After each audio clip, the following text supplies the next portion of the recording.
Cyberbullying, a social media abuse.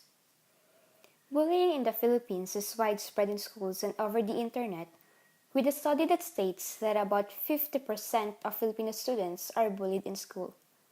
Bullying can easily affect both the bully and the victim, and that's why the government in the Philippines is working hard to crack down on it. The latest measures include signing the Anti-Bullying Act of 2013, which criminalizes any act of bullying or cyberbullying that happens in the country. The affordability and availability of personal computers has allowed for an increase in cyberbullying across the world, and the Philippines is no different. Cyberbullying is the use of digital media to be unkind to others. This can include sending messages through social media, email, or text message in order to make the victim feel uncomfortable, powerless, or threatened. Cyberbullying in the Philippines has become a major issue. The Philippines is considered the fourth country to search for cyberbullying over the internet. As well as specific anti-bullying legislation, the Philippines also have specific laws governing cybercrime. One piece of legislation that addresses this area is the Cybercrime Prevention Act of 2012. This controls acts such as number 1, cybersex, or the willful engagement, maintenance, control or operation, directly or indirectly, of any lasciviousness exhibition of sexual organs or sexual activity with the aid of a computer system for favor or consideration. Number 2, child pornography, as defined in the Anti-Child Pornography Act of 2009. Number 3, illegal access, or access to some part or the whole computer system without having the right to. Number 4, identity theft. Number 5, password theft. Number 6, computer-related forgery. And number 7, cybersquatting, or the acquisition of a domain name over the internet in bad faith to profit, mislead, destroy a reputation, and depriving others of registering the same subject to certain subjects. Camarines Sur Representative Rolando Andaya Jr., author of House Bill 5718, would refer cyberbullying to acts of cruelty committed using the internet or any form of electronic media or technology that has the effect of stripping one's dignity or causing reasonable fear or physical or emotional harm. Offensive acts includes the following: A. Repeated sending offensive, rude, and insulting message. B. Distributing derogatory information about the victim. C. Posting or sending offensive photos of the victim, whether these are digitally altered or not, or were taken with or without consent, with the intention to humiliate and embarrass the victim. D. Breaking into an email, social networking, or any electronic account and using the victim's virtual identity to send, upload, or distribute embarrassing materials to or about others. E. Sharing the victim's personal information or any embarrassing information or tricking the victim into revealing personal or embarrassing information and sharing it to others. And F. Repeatedly sending messages that include threats of harm or engaging in online activities that cause fear on the victim's safety. Cyberbullying is one such problem that the advancement in technology and social media has generated. It can potentially affect not only school-age children, but also any individual who has access to a mobile phone or the internet, Andaya said. Under House Bill 5718, or the proposed Anti-Cyberbullying Act of 2015, cyberbullies shall face a penalty of fines ranging from 50,000 pesos to 100,000 pesos or imprisonment between 6 months and 6 years, or both, at the discretion of the court. The onset of the internet has shattered world barriers, empowering users with the immense information and allowed them to be socially connected to virtually anybody around the globe in the comfort of their own homes, Andaya said. Because of the anonymity that the internet gives, social and moral norms are easily switched off and users are emboldened to just say or post anything online without accountability, he added. As a result, Internet bashing has become a culture among internet users and even spawned problems that involve hostility and aggression, Andaya said. The measure provides that the Commission on Information and Communications Technology, Department of Justice, and the Department of Interior and Local Government shall jointly formulate the necessary rules and regulations within 90 days of passage.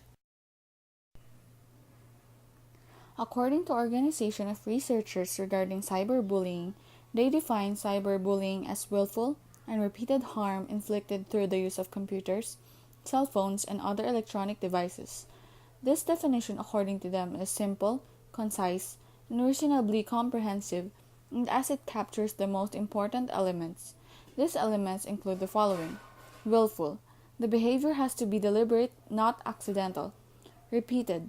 Bullying reflects a pattern of behavior, not just one isolated incident. Harm. The target must perceive that harm was inflicted. Computers, cell phones, and other electronic devices. This, of course, is what differentiates cyberbullying from traditional bullying. Based on their research study, they define cyberbullying in a way that they feel is more relevant to their everyday experiences. Specifically, cyberbullying is when someone repeatedly makes fun of another person online or repeatedly picks on another person through email or text messages, or when someone posts something online about another person that they don't like. They also ask about specific behaviors that might constitute cyberbullying, such as harmful comments, threats, rumors, pictures, or videos posted or circulated online. Depending on the circumstances, these experiences could constitute cyberbullying. It is important to remember that one instance of mistreatment cannot accurately be equated to bullying, as it must involve harmful behavior of a repetitive nature. Even though many people call one instance of harassment on the playground bullying, that really isn't an accurate characterization. Most research make a clear distinction between bullying and harassment, differentiating the two based on the former recurrent quality. That is not to say that harassment or some other form of hurtful behavior done once is not harmful to the victim. It just isn't bullying, and while the distinction cannot be perceived as one of simple semantics or a matter that purely academic debate, we feel it is noteworthy. In fact, we believe bullying is actually harassment taken to the next level. To be sure, part of the reason bullying can be so emotionally or psychologically damaging is because it is repetitive. Victims actually have a relationship with the bully, albeit a dysfunctional one. For example, targets of bullying often dread going to school because of what the bully might do that day. If the incident occurs or occurred one time, there is no such dynamic. We believe that the nature of cyberbullying makes it very likely the repetitive harm will occur. For example, imagine someone posts a particularly embarrassing picture of another person online in such a way that the other can see it, link to it, and even leave public comments in a reference to it. While the action of uploading the picture is one-time behavior, others can view it or otherwise refer to it repeatedly, thereby resulting in recurring humiliation and shame to the target. One person might see it, or millions of people might see it. Though not explicit in the definition, there is usually an imbalanced power in cyberbullying situations. They chose not to include it as a definitional component because the type of situations They chose not to include it as a definitional component because the type of power being exerted in cyberspace is somewhat amorphous and often shifting. While power in traditional bullying might be physical, stature, or social, wit or popularity, online power may simply stem them proficiency with or the knowledge of possession of some content, information, pictures, or videos that can be used in inflict harm. Anyone with any of these characteristics or possessions within a certain online context has power which can be wielded through some form of cyberbullying. Indeed, anyone who can utilize technology in a way that allows them to mistreat others in position of power, at least at that moment, relative to the target of the attack. In addition, can be difficult to measure this differential. These researchers focus on the characteristics that are at least somewhat quantifiable. Suffice it to say that if one is being targeted for harassment in a way that doesn't allow him to capably respond, he lacks power in the dynamic, and it is right to say that he is being bullied. Many articles already have spread awareness towards cyberbullying. Some of those were online organizations, namely kidshelp.org and stopbullying.org. From these articles, effects and signs of cyberbullying were given emphasis, as well as how can the people around, most especially parents of cyberbullied victims, help them cope and overcome their tragic situation. These articles also provided options of what should parents consider doing if it happens that their own child is the cyberbully. Effects of cyberbullying. Cyberbullying is usually not a one-time communication unless it involves a death threat or a credible threat of serious bodily harm. Kids usually know it when they see it, while parents may be more worried about the lewd language used by the kids than the hurtful effect of rude and embarrassing posts. Cyberbullying may rise to the level of misdemeanor cyber harassment charge, or if the child is young enough, may result in the charge of juvenile delinquency. Most of the time, cyberbullying does not go that far, although parents often try and pursue criminal charges. It typically can result in a child losing their ISP or IM account as a term of service violation. In some cases, if hacking or password and identity theft is involved, can be a serious criminal matter under state and federal law. No longer limited to the schoolyards or street corners, modern-day bullying can happen at home as well as at school. Essentially, 24 hours a day, as long as kids have access to a phone, computer, or any other gadgets, they are at risk. Severe, long-term, or frequent cyberbullying can leave both victims and bullies at greater risk for anxiety, depression, and other stress-related disorders. In some rare but highly publicized cases, some kids have turned to suicides. Experts say that kids who are bullied and the bullies themselves are at higher risk for suicidal thoughts, attempts, and completed suicides. The punishment for cyberbullies can include being suspended from school or kicked off of sports teams. Certain types of cyberbullying can be considered crimes. Signs of cyberbullying. Many kids and teens who are cyberbullied don't want to tell a teacher or a parent, often because they feel ashamed of the social stigma or fear that their computer privileges will be taken away at home. Signs of cyberbullying vary, but may include being emotionally upset during or after using the internet or the phone, being very secretive or protective of one's digital life, withdrawal from family members, friends, and activities, avoiding school or group gatherings, slipping grades and acting out in anger at home, changes in mood, behavior, sleep, or appetite, wanting to stop using the computer or cell phone, being nervous or jumpy when getting an assistant message, text, or email, avoiding discussion about the computer or cell phone activities. Signs of cyberbullying vary but may include being emotionally upset during or after using the internet or the phone, being very secretive or protective of one's digital life, withdrawal from family members, friends, and activities, avoiding school or group gatherings, sleeping grades and acting out in anger at home, changes in mood, behavior, sleep, or appetite, wanting to stop using the computer or cell phone, being nervous or jumpy when getting an instant message, text, or email, avoiding discussions about computer or cell phone activities.